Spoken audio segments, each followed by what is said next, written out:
clap. Let's go. All right, everybody, welcome to New Lunar Radio. We're starting about 5 minutes late, but I'm your host, J-Brony, and with me today, my co-host as always, Darkle. For now, until the negotiations fix. Your contract negotiations Yes. give out? Oh, are you going on strike again? Of course. Yeah. And our special guest today, dbPony. Hi. Hello. Well, as per usual, we're going to get started with a little bit of news here. First thing that happened really this week was April Fools. I hope everybody was not fooled by the April Fools, but the guys see any good jokes? Anything that you really liked? Not even pony related necessarily, just in general. No, not really. I think, what was it? I forget where I saw it, but somebody said they were making bacon cologne or something like that, and I thought, haha, that'd be, was it bacon cologne or was it bacon mouthwash? Yeah, it was mouthwash. I'm Either sure. way, it's delicious. I'm sure either of them are. They're probably already on the market. I don't understand how that's an April Fool's because, well, Because a big corporation advertised it. And, Yeah. big corporations don't have the balls to do stuff like that. So it's like, haha, look, we have no testicles. Bacon mouthwash, bacon mouthwash. More specifically, there was a couple pony-related April Fools that I plucked out that were kind of interesting, but nothing really super top of the line. The most interesting ones I saw were Megan McCarthy's and M.A. Larson's tweets about Season 4 spoilers, which they went on all day long with, and most of them were pretty humorous. Usually, they were pretty much just rundowns of the episodes and stuff like that, like episode 7 of Season 4, Pinkie Pie becomes the Princess of Pie in the season mini arc of Pinkie, Apple Pie, Pie in the Sky, and Mod Pie. So, and our musical episode, It Ain't Easy Being Cheesy, with special guest Justin Bieber. So, lots of I don't think episode 17 is really a joke. Just forget it. The CMCs try everything they can think of to get the cutie marks. They don't. The end. How is that an April Fool's joke? They've done that before. I don't know. I don't think they've literally tried everything yet. There are a couple things you can't show on TV that they haven't tried. So, are we just to assume that happened off screen? I guess. The other good one that I saw was German Pirate Party renaming themselves to the German Pony Party for a day. It was funny. I mean, they just changed the website, changed the colors, and added a Rainbow Dash pirate picture, and made a nice long post that was all in German. That it's translated very humorously in Google Translate, but Google Translate can make anything funny. true.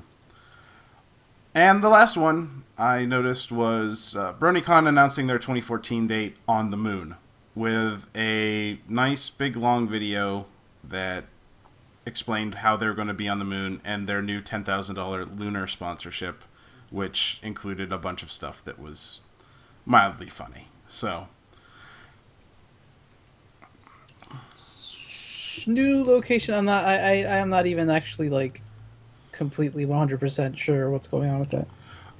that was their April Fool's joke. Is the new location for the 2014 Bronycon is on the moon. Oh, okay. That's funny. Haha. All right. Yeah, that's this and to just give a roundabout thing. These were the best pony ones that I saw. So that really kind of says something. Is mean that the pony community is not funny? I don't know. Maybe. I was going to do an April Fool's joke, but I Oh. decided not to, against the better interest of my fans. Oh. I'm sure they could have taken a joke. I'm not sure they would have. I think they probably would have got pissed. Oh. Those are the best kind of jokes, though. I was basically going to unlist all of my music videos and then say that I got Oh. a cease and desist. Ooh. Oh, I can understand that. Oh. And I was gonna have a couple of other of my musician friends chime in on that, and then I was gonna be like, "Ha you fell for it! You're all suckers!" And then everybody's gonna be like, "Oh my god, I hate you! There's nothing to joke about. The Brony fandom's dying," and then that would be it. So you'd be like, so you'd pull like a Saber Spark and like the panda rings and all the stuff like that. Yeah. Oh, all the good stuff. That was a lot meaner than what I was thinking of what you could have done. Saber Spark said that I should have did it, but Yeah, I agree. I agree with Saber Me Spark on too. this one. You should have done it. I don't know. I just knew that if I did that, people would be like, "It's not funny. I like your music. Your sense of humor is poor." No. Darkle thinks that my sense of humor is in poor taste too, but it doesn't make me any less funny. Yes, it does. That's what it means to have poor taste of humor. In other news, Japanese ponies. Yeah, I heard about that. Yeah, the theme song is extremely catchy. I don't know how they do it, but way to go, Japan.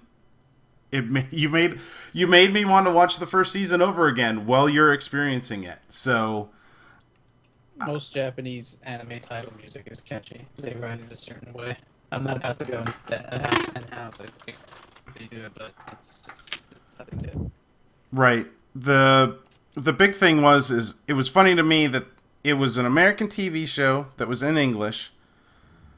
That they went over to Japan, they dubbed it in Japanese, and then this link that I provided, it's on Daily Motion, is subtitled in English. So Can I go on record by saying that I like the Italian opening better? the Italian opening. Mm-hmm. I don't think I've ever heard the Italian opening, to be honest. I'll link it to you later. It's catchy. It's kind of like I like Russian Fluttershy. Like Russian Fluttershy is pretty good too. So all the world's a stage when it comes to ponies, I guess. So Gotta get it in every language possible. Next up, Latin. some other things that came out.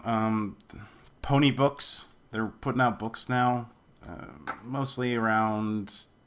Is that the pony social networking site? No, not Pony. Not Pony Book. Not ponybook.com. Books about ponies. Things That's like crazy. Twilight Sparkle, Crystal Heart Spell, Welcome to Equestria, and Meet the Ponies books. You can find them at like Targets and Walmarts and stuff. But there's a Rainbow Dash book that's coming out that's called The Daring Do Double Dare. So so yeah, Daring Do. Oh boy. My question to you, Darkle, is Yes. if you could read, would you buy these books? Well, even since I don't read, I can look at the pretty pictures and I'd buy them anyways. This is true. This is true. It looks like that most of these are aimed at kids, as is all the merchandise for My Little Pony. What a That's shock. Yeah, that's not on. It's not on. Crap! I just forgot it. We Love Fine. That's it. That's about the only place that has any merchandise that's really marketed towards us. But I think it's all right. Speaking of stuff that's not really marketed by us, but people are going to flock to it and kind of swarm to it because, well, that's what we do. Build-A-Bear plushies. They came out on April 1st, which is just another thing that happened on April 1st that was thought to be a prank, but it was real. So they're not that expensive. If you order them online, you can get them for like $23. So they're not that bad of quality either. But cutie mark's only on one side. The hair is kind of, but look all right. Mm-hmm. It looks to me that like you can only build official characters. Yeah, you can only build Pinkie Pie and Rainbow Dash right now. But how will I ever build my OCs? All 20 of them. All 20 of your OCs? I don't think they have enough black fabric for you to do that, Darkle. I don't care much for pony products. So. Not a fan of the pony products? Thing with pony products is that people buy them for me and give them to me, and I just have to put them somewhere. So it's like, oh, okay, well, thanks. So, yeah. I mean, I don't particularly go out of my way to buy anything pony related because I'm not that obsessed with the show, or I don't like the show that much that I feel like I need to go and buy toys and put them up on my desk. But look, they're all here now. Thanks, Mom. Yeah. Oh, your mom was the one. Okay, well that's a. Don't worry, my mom's bought me toys too. It's funny, but also slightly disturbing in some cases. But what can you say?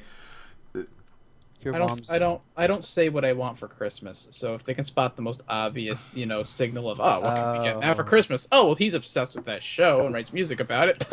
go to Walmart. So, it's yeah. I don't say what I get, and sometimes I get the most odd stuff. What does Darkle want? A daily planner. Yes, that's what he wants for Christmas.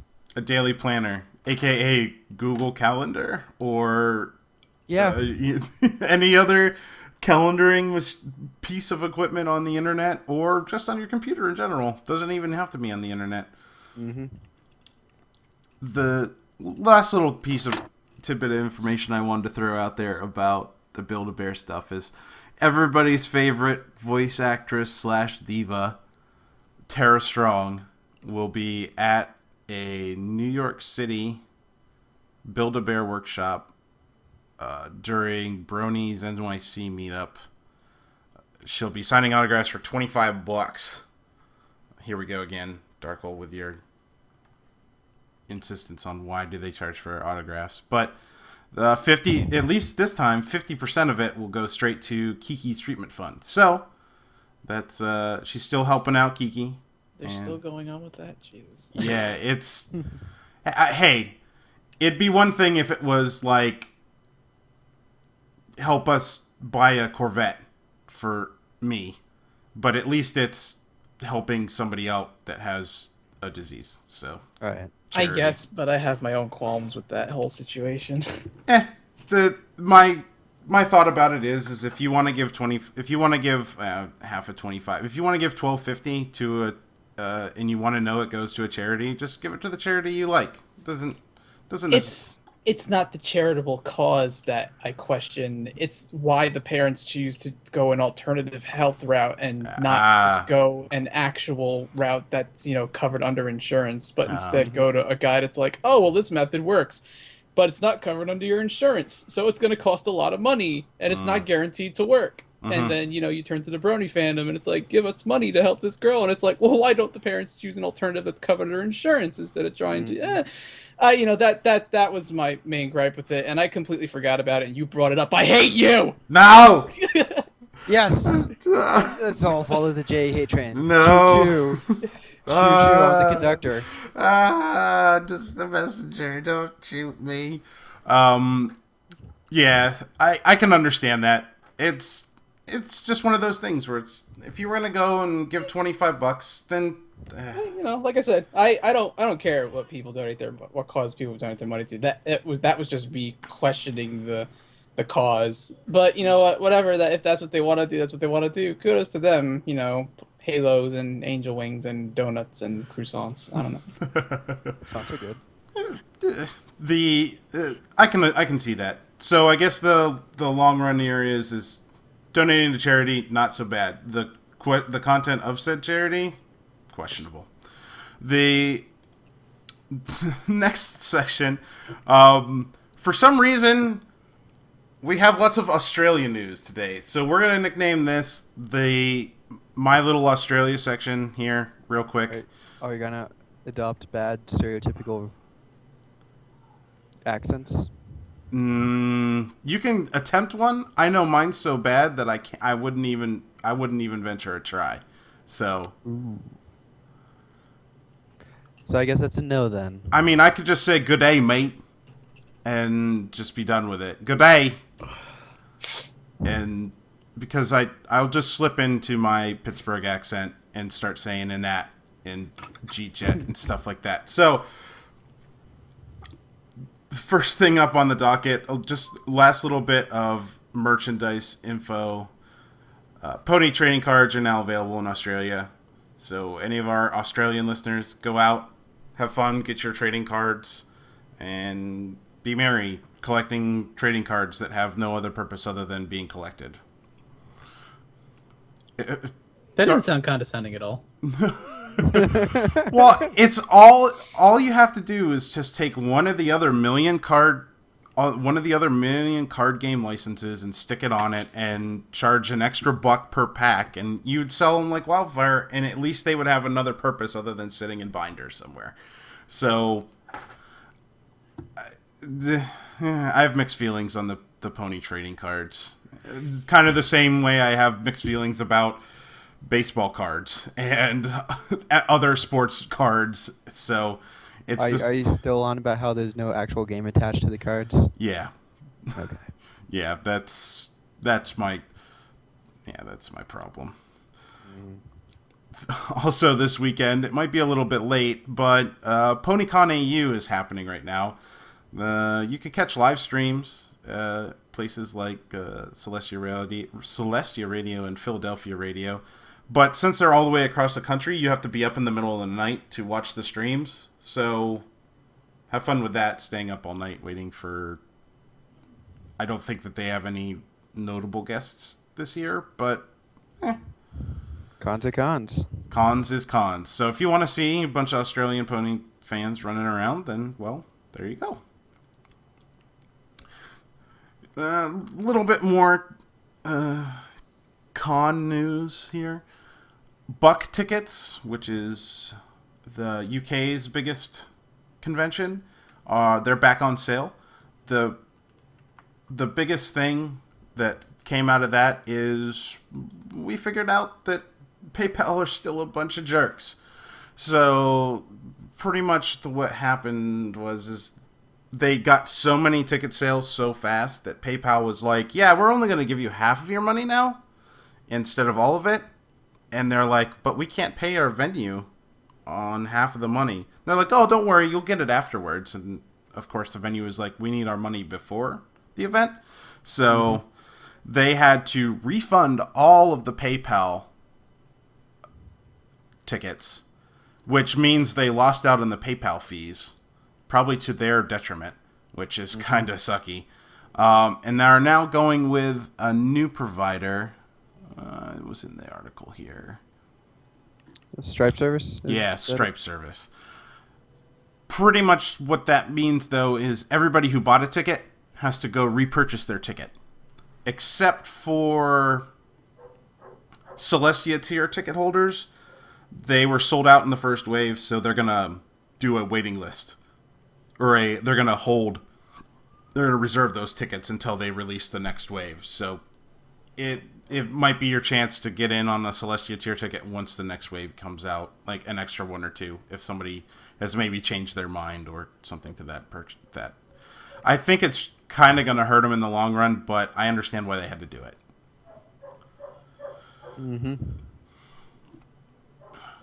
What else? Just a quick little note on an addition to another con. Andrea Libman and Tabitha St. Germain are going to be at Comic Palooza, which is obviously, just based on the name, not a pony-only convention. It is just a general comic, anime, art convention. So just a Comic-Con type thing. Tabitha are going to be there doing autographs and tickets and stuff like that. So And the last piece of little sad news in con stuff is Candleart Gardens was under new management this time around. So they started a Kickstarter for $20,000. They ran it for a while, and they only got $5,000, which means they didn't get kickstarted. So that also means that there's, according to their Facebook page, on a post that was made on April 1st, which I questioned, but later refuted in the comments that it was true, that they're not going to have a Candlelit Gardens in 2013. So one less convention, which some people would say is a good thing, and others would say is a bad thing because it's the one that was closest to them or whatever. Mm-hmm. There are plenty of other conventions to attend, so it's not necessarily a big loss at the moment. Yeah, I think the biggest loss is for people who were in the area, but it was in Ohio, Strongsville.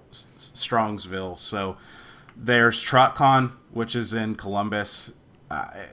They're far enough away from each other that I guess they weren't far enough away that you had to choose, like, oh, that one's going to take me 16 hours and this one's going to take me 24. But it was more like northern part of Ohio and middle part of Ohio. So I'm not too worried about them. Hopefully they come back in 2014, but if there's one less overall convention in the mix, I don't think that it would hurt anybody too much. Mm-hmm. You want to have some cake? I would love some cake. Ah, cake is delicious. I love some cake. Cake is awesome. Very much cake. So I believe that brings us to the end of our news section. Am I missing anything? I don't think so. There wasn't really any other news. One thing that we did kind of skim over real quick was what did you think of the Japanese pony episode, Darkle and DB, if you watched it? I didn't watch it. I watched part of it. Yeah. Yeah. Did you think the voices were good, bad? Anything other than the theme song? The voices are different. So therefore better? Eh? Does it does it feel any more anime-y than it ever did before? Well, I think that just goes with the general thing of it being in Japanese automatically, to me, makes it more anime-y. Right. So you feel kawaii? I feel so kawaii, you don't even know. All right. So I think it's finally time for the section that everybody's been waiting for, and that's our little interview here with our special guest, dbPony. Are you ready for the hard-hitting questions? Oh, yeah.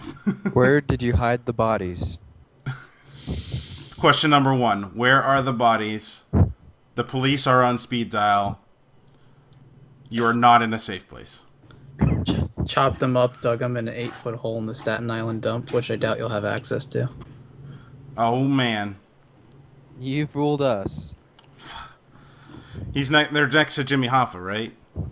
I'm scrolling through D-Notice Tumblr right now. There's just excessive amounts of butt on here. Anyway, go on.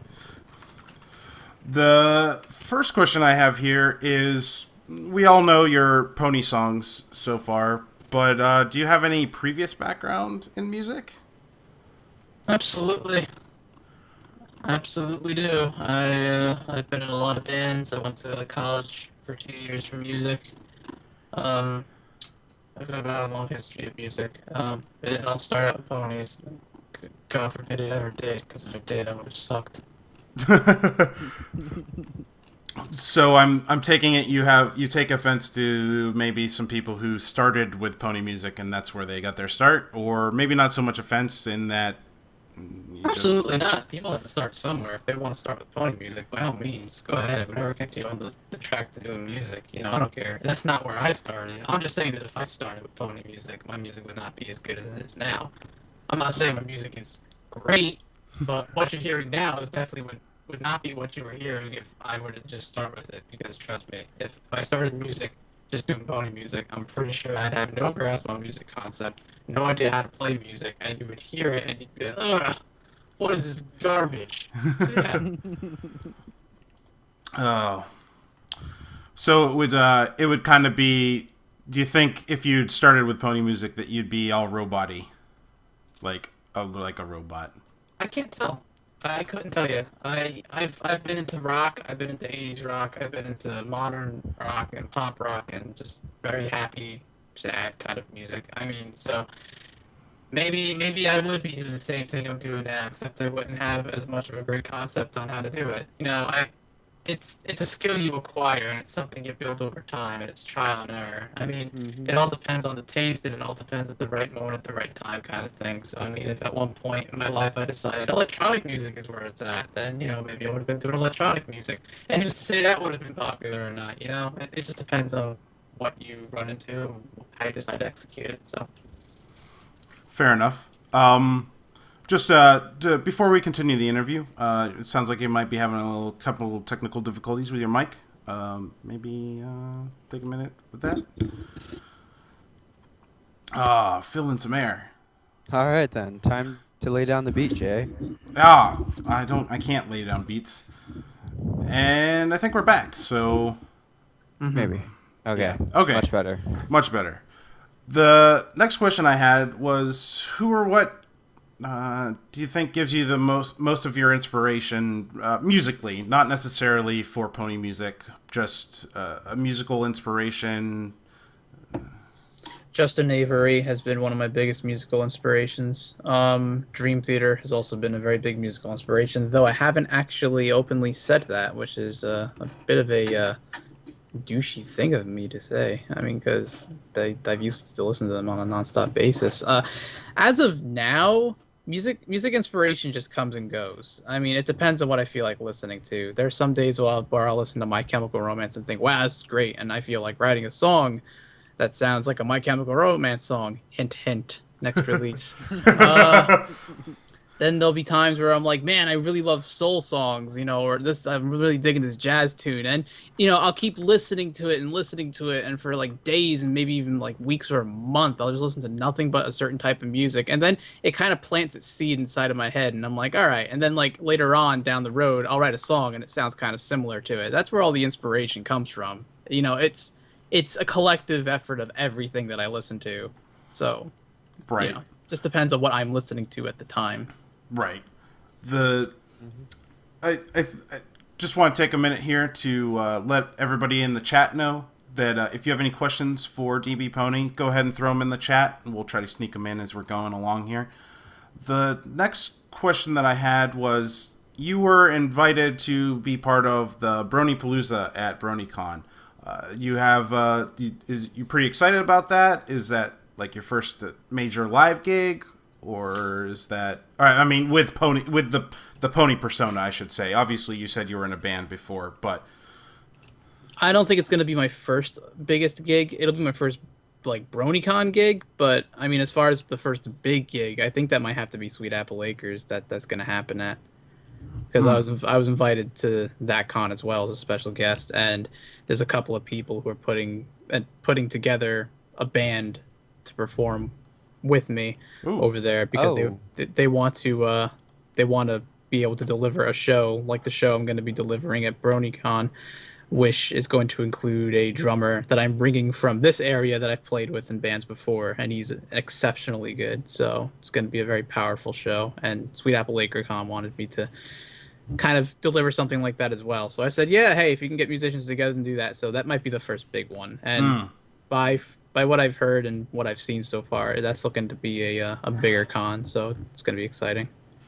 Yeah, the one thing that I have experience in was the Bronypalooza that happened last year at Bronycon, and with the new space, I'm hoping that it'll be better, because pretty much before they were just in They were in a hall with very large ceilings and not a lot of padding anywhere, so the sound in the room was very terrible. I I send a mini prayer to the sound mixers that were there for that because, well, I spoke to somebody at Clouddale Congress in Washington D.C. who does all the organizing for the show, and he's going to be at Brony Palooza. He said that the venue is really good, and I saw pictures of it myself actually a little while back, and it's pretty big. So I'm almost certain you won't have to worry about that. well, space wasn't necessarily an issue. It was the space and the way that it handled sound was the issue.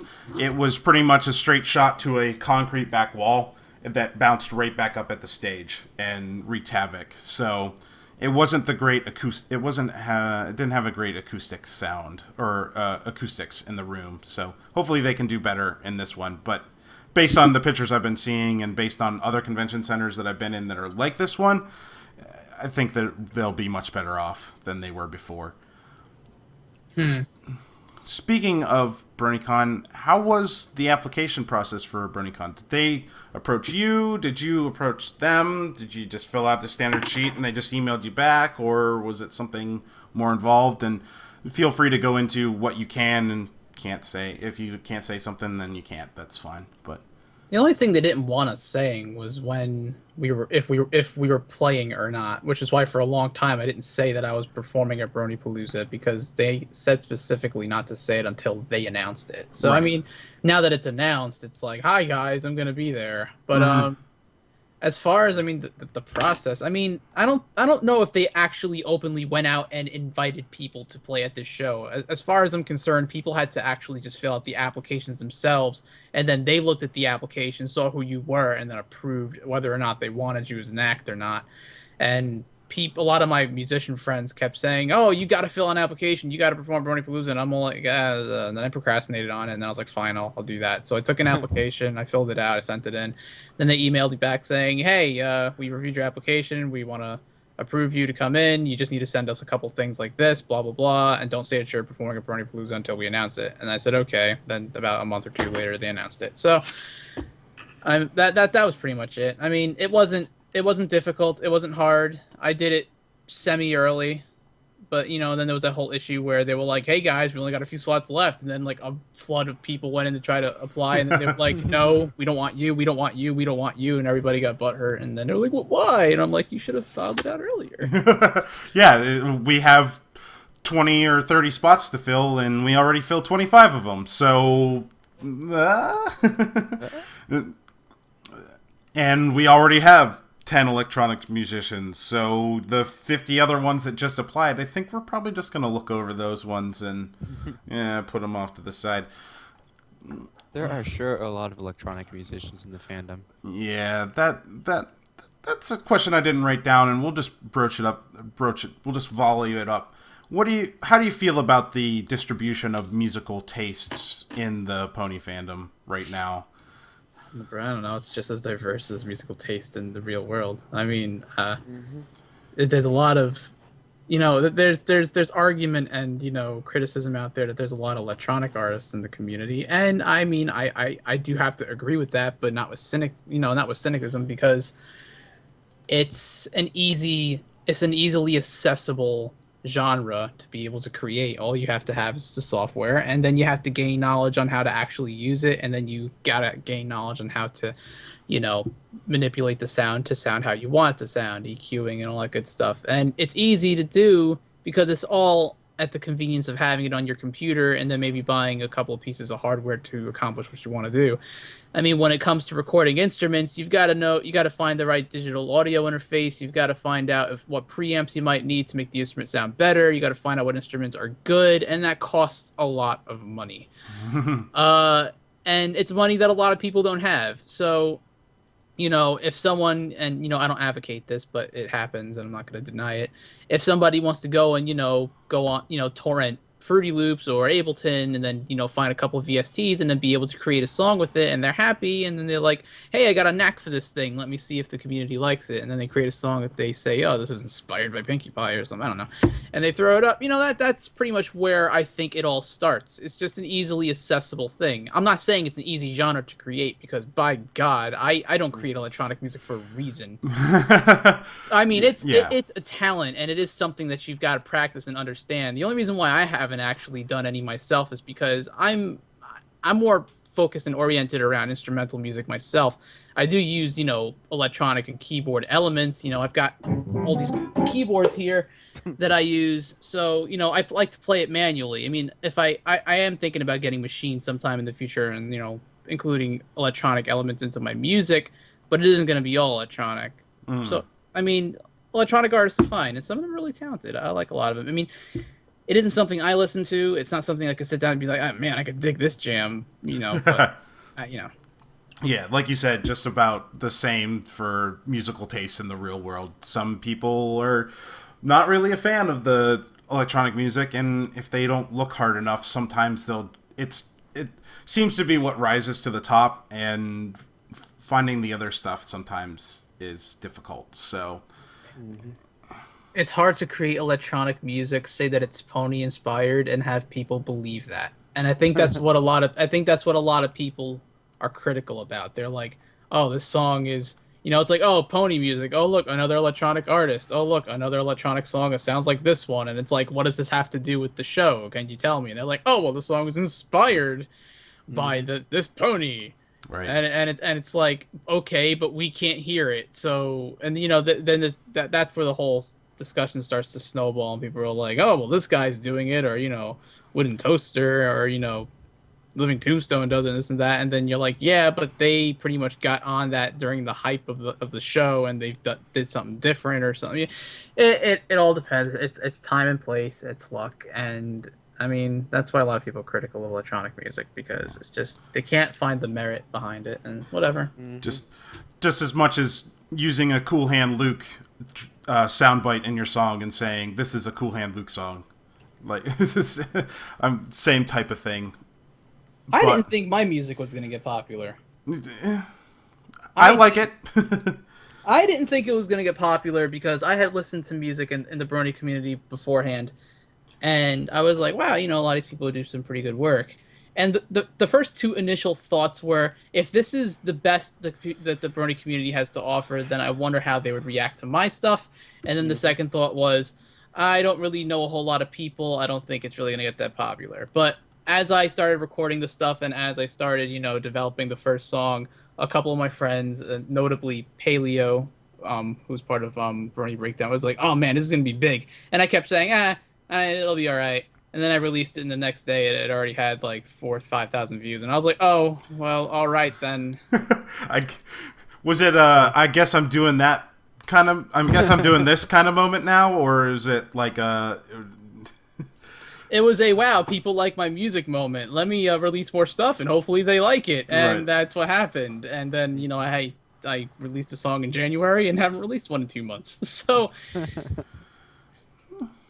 I'm sure you got something coming up. I do, and thus the hint at the one comment. I've been on hiatus for about 2 months with good reason, but I am coming back with a vengeance. So, the next question I have is, when and how were you drawn into the pony fandom? Was it a friend, just that crazy internet thing, or? My story sounds just as generic as everyone else's, so I'm gonna be quick with it. Okay. I dated somebody that liked the show and was like, "Oh, did you watch the show?" And I was like, "Ha, ponies are gay." And then I played TF2 a lot. That's that's primarily the main reason why I started getting into the show, because it was shoved in my face constantly every game that I was in. And at some point, the guy I was dating was like, "Oh, you should just watch the pilot episodes. Give the show a chance, bro." And I was like, "All right, yeah, sure, why not?" So I went ahead and I watched the pilot episodes, and I said, "Okay, I tried. I don't like it." So then, after playing TF2 and working overnights and being depressed and losing all aspiration to do anything musically oriented or art-wise, and working Walmart overnight and just being cynical and pessimistic, looking at colorful ponies on TF2 all the time. So like, it's kind of cute, and then constantly getting exposed to it. And I was like, yeah, let me give the show one more try. And then I did, and then I got hooked. And I was like, this is a great show. I kind of like it. It's colorful. It kind of makes me happy. The characters are all funny. They're all cute. They all have life situations that, people can relate to. And it's like, I like this. So I went ahead and watched it, and then, I was like, oh, there's a huge community that likes it. And then I was like, yeah, sure, maybe I can make some friends. And now here I am, and I'm like, I'm not sure if I'm as obsessed with the show as other people are, but okay. It's the same with everything, right? There's people down the street that have 50 million Pittsburgh Penguins hockey team banners hanging off of their house, and I have a T-shirt in my drawer. So it's the same with any other fandom, in my opinion. Just you got the people in all spectrums. Unfortunately, the ones that come to the surface or are the most vocal are usually the ones that. The thing is that I can't call myself a brony because I don't believe I am one, but people are going to call me one anyway, and I don't care. So it's like, I can tell people, well, I don't really consider myself a brony, and then they'll be like, well, how could you sit there and say that, and you write music about, and you write music about the show, this and that, and then I can rebut and say, I'm just a really big fan of the show. I don't live a completely different lifestyle because I like the show. It's right, and there'd be some, myself included, that the word brony doesn't necessarily mean living a different lifestyle.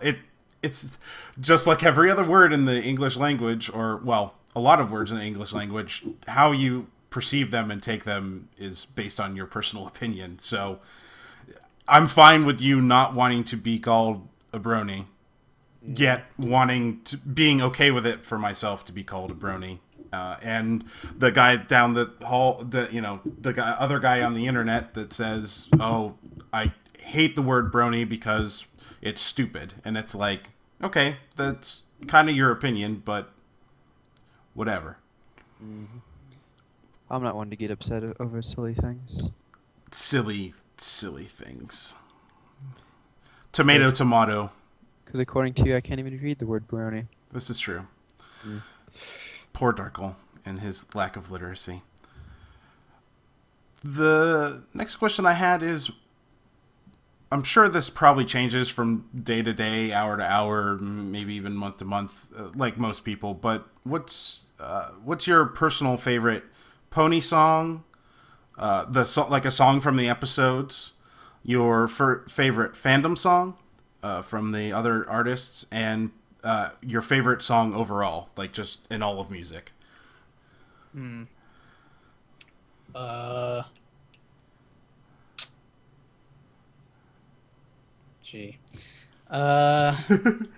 don't know, because it's weird because when people, it's like being asked, "What's your favorite movie?" and then me being like, I don't know what my favorite movie is. I'm not a movie person. Then somebody slapping me, being like, "Well, you're obsessed with Wreck-It Ralph," and I'm like, "Oh yeah." But I don't know. It's like But ask me next week, and I'll say it's something else. Right. Like I said, right now you don't have to. Don't tax yourself. Like if you heard. Yeah, I've heard all the, I've heard all the episodes, well, right. I've heard all the episodes. I've heard all the songs in all the episodes. It's just like, I haven't ever at one point thought, this is my favorite song in the little show. It's, it's always just like, it's a great song. I like the song. It's well composed, this and that. I mean, if I did have to say there was one song I really liked, maybe Babseed.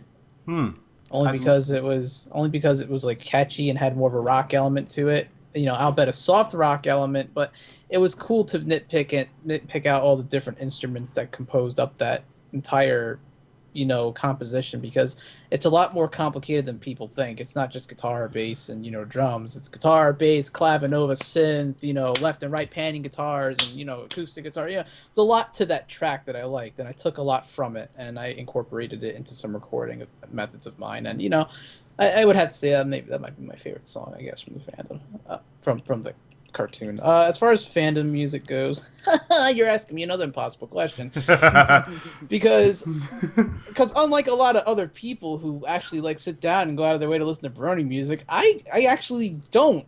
I'm not saying it's bad. I'm not saying that, I don't think any of it's good, because I do think a lot of it's good. But it's like, again, I don't actually go out of my way to listen to too many other Brony songs. I've heard a lot of them. I've never thought one of them was my favorite. I mean, if there were ones that I would notably point out, Have any fallen like into your like maybe not a daily repertoire, but something that just got thrown on your portable music player that comes around every once in a while, and you're like, oh yeah, but no Brony artist has ever made it onto my iPod aside from Eurobeat, and that's when I first started getting into the fandom, because when I listened to his stuff, it had a very nostalgic anime-ish sort of a music style to it, and he used bells and synthesizer leads in there that really appealed to me, and I was like, wow, this guy does some really nice work. He's the only guy that ever got it onto my iPod. Everybody else, I never thought their music justified being on my iPod. You know, I'm not saying that I'm not directly insulting anybody, being like, your music sucks, it can't be on my iPod Shuffle. Right. But you know, it's more of a like, if I'm going to listen to music, while I'm driving, I will either listen to this or that, and Brony music doesn't really pop up in my playlist at the moment. If there had to be a favorite Brony song of mine, okay, it is a Eurobeat song. I figured you were gonna go in that direction. Yep. But... Yeah, it is. No, it's not Discord. It is their instrumental. It is his instrumental of the Perfect Stallion. I absolutely love that composition of his arrangement of that song. Particularly, I listened to that nonstop when I got back into drawing, and that was like a great instrumental. I loved it so much. So that probably, it's my favorite in the Brony community. Favorite song overall, I can't. Another impossible question. Well, you see, all the other questions I thought were impossible, I broke it down to a song, but this is just one of those things where I'd have to spend like weeks thinking about it, because there's just so many good songs. Like, I mean, excuse me. That was a great song. It was a great song. It only lasted 1 second. The thing is that there's so many bands out there that make so many notably great songs and maybe even funny songs that I instantly include them in my gem chest, I guess you could say. There's this band. What are they called? They're called. I'll have to find out the name of them again. The name is slipping my mind at the moment, but it is a band. It is a